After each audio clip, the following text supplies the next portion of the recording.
But to talk about the influence, it's big. And I'm telling you, as somebody who lives with teenage boys, they feel this tension, right? Like their perception, and I have heard my teenagers say this, their perception is that girls can get away with anything and guys will be, crucified for it. And that is frustrating to them. Right. And confusing to them as well. Yeah. So how do you talk about that? So I think there's a few things, parents need to do. One of the things I will tell you, at least for my son, who's a little older, he's 22, really not into pop culture, but, I've explained to him, a lot of this stuff. And when the whole, Jeffrey Epstein thing was happening, I explained to him what that was about.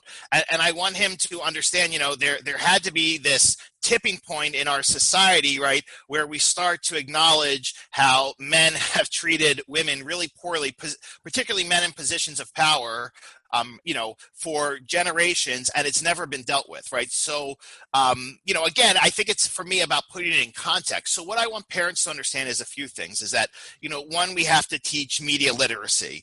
And what I mean by that is teaching, right, that, what are targeted ads to you on, Instagram and Snapchat, right? And, why is it that, these certain, females get the most followers on Instagram? Is it because they're posting interesting content, or is it because they're posting provocative pictures, and kind of, I think, right, we have to teach them that there's this, right, how in the media, right, the more provocative something is, the more it's going to reel people in. Okay. I'm going to ask a tough question. Mm-hmm. The boys you work with know it works for females to post provocative pictures of themselves. You get a lot of social media attention that way, which translates to social power, in many cases, monetary power, right? And yet we tell our guys all the time, I tell them this all the time, Ryan, never send a dick pic. That's just a bad idea. Never, ever, ever. Nobody wants to get a dick pic. But what a contradiction, right? Yes. Can I just add something to that, since we brought that up? Please do, since we went there already. Last school year, not this one, the school year before, I had that 3 times with kids I work with. None of them were older than 8th grade. Wow. Wait, sending pictures? Yes. Uh-huh. Yeah. I don't think I'm sorry. Listeners, if you heard that smack, that was me literally smacking my forehead. Yeah. So let's stay with that. So how do you play that out with the boys, with their parents? How do the parents handle that, other than don't do it? Well, I find that there's a range of, of reactions to it, and that's based on a lot of, the parents' values and so forth. I find some of it handle it, pretty well, and a few of them are very reactive to it and feel like, their son's life is destroyed. And the first thing I want to educate kids about is the legality around that, right? Yeah. And how, you can be charged with sending child pornography by sending a picture of yourself to somebody, and really, and I want kids to understand that, nothing goes away, forever online. And, here's the other thing I'll tell you. A lot of times when I've seen this happen, it's girls playing a joke on a boy and saying, you send me something and I'll send you something. And then they never do. Right. Yeah. So it's kind of like they're testing them to see what they can do. And I've seen older girls do this with younger boys too, as well. Another situation that I've known of is that boys, a group of friends, boys will sometimes do it to each other, thinking they're being funny. It's a joke. But like you said, things on the internet don't go away. So all it takes is somebody to screenshot it, and it can get sent, way beyond the group of people who might have found it funny in the first place. Right. All over your school, into group chats. Yeah. Mm-hmm. And hopefully, this is what you're talking about, is having the conversations, many, many conversations, before you get to the point where you're having to deal with your son has sent a dick pic to someone. Right. So that there is that literacy and the conversations from an early age. Right. Yeah. Right. So this is one where, for me as a parent, the good news, good in air quotes here, is that there have been plenty of examples of famous men sending dick pics to people where it didn't turn out so good. Right. As adults, I think we all know the case of Anthony Weiner, and I still laugh at that. I live in Wisconsin.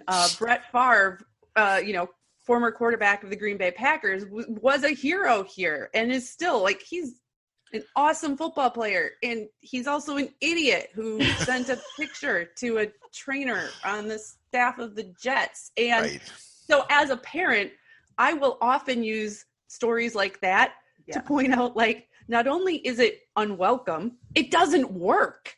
Like, whatever Brett Favre or Anthony Weiner thought this was going to accomplish did not accomplish that end goal. Right. One of the things I teach boys, I say that, if they're heterosexual, they know that, I say, girls who you might be interested, they want to feel safe and they want to feel comfortable with somebody, right? And sending a picture of your private parts is not the way to make them feel safe or comfortable with you. That's really, really good explicit instruction, not explicit in an X-rated kind of way, but like you're putting it out there. It is totally normal for boys to want companionship and to want sexual attention. Totally normal. But you are saying this is what girls are looking for. And as a girl, I can tell you, yeah, that's true. Right.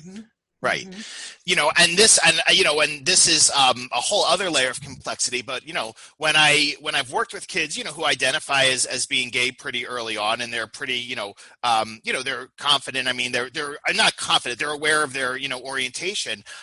That can put a whole other layer of complexity in, because the online gay world is completely about sending dick pics and, these even more narrow standards than there are in, the heterosexual world. So that's this whole other complexity that, I've had to teach kids who identify as being gay.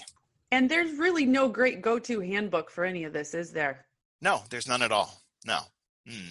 I wanted to kind of encapsulate this. I wanted to tell you both the quote I heard. When I started doing research for my Guy Stuff program, I reached out to a woman in California who's a sexuality educator, former school nurse, and started just doing this full time. And, it was wonderful, does a great job. And the first thing she said to me is, she said, we live in the most sexualized country in the world and the most sexually immature country in the world at the same time. Yeah. And I think that really sums all of this up. And there is example after example after example of we adults don't have this figured out. And somehow we expect our kids to do better. Right. Yeah. It's impossible. Right. So I had a mom with a 7-year-old come to me and say, my son came home and said, Mom, all the girls are perfect and I'm the bad one. And so this is, again, this whole topic that we're talking about, this disconnect